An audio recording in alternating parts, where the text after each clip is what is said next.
ജനങ്ങൾ ഇരു കൈയും നീട്ടി സ്വീകരിച്ച ഹിറ്റ് ഗാനങ്ങൾ എഴുതിയവർ. പക്ഷേ മലയാള സിനിമയിൽ അർഹിക്കുന്ന പരിഗണന ലഭിക്കാതെ പോയ, പ്രേക്ഷകർക്കിടയിൽ വേണ്ടത്ര ചർച്ച ചെയ്യപ്പെടാതെ പോയവർ. തേർഡ് പ്ലേസിൽ ഹരിനാരായണൻ 2010 ദ ത്രില്ലർ എന്ന സിനിമയിലൂടെ തന്റെ സംഗീത ജീവിതം ആരംഭിക്കുന്നു. പിന്നീട് ജനമനസ്സിൽ ഇടം പിടിച്ച ഒട്ടനവധി ഗാനങ്ങൾക്ക് പിന്നിലെ വരികൾ ഇദ്ദേഹത്തിന്റെ ആയിരുന്നു.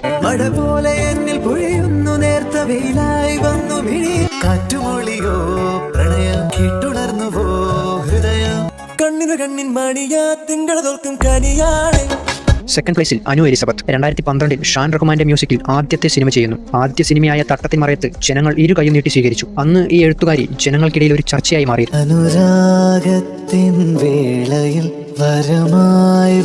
പിന്നീടും ഒട്ടനവധി ഹിറ്റ് ഗാനങ്ങൾ അനു എലിസബത്ത് സമ്മാനിച്ചിരുന്നു. കാര്യമിതെല്ലാം നാട്ടിലാകെ പാട്ടാക്കാതെ മനസ്സു തൊട്ടിനി പതിയെ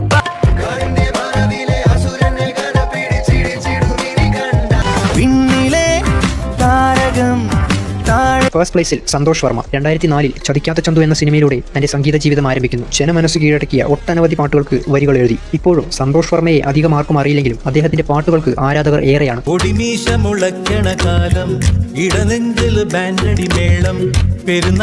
കാലമൊന്നു കാലാൽ തട്ടിവിട്ട കേളിപ്പന്ത് പോലെ വാനിൽ പൊന്തി വന്നു സൂര്യൻ.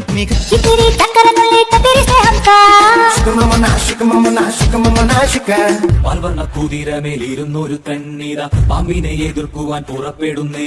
പണ്ടത്തെ ചരിതത്തിൽ സഹതായ പോലവൻ തായടാൻ മനസ്സുകൊണ്ടൊരുക്കമായി.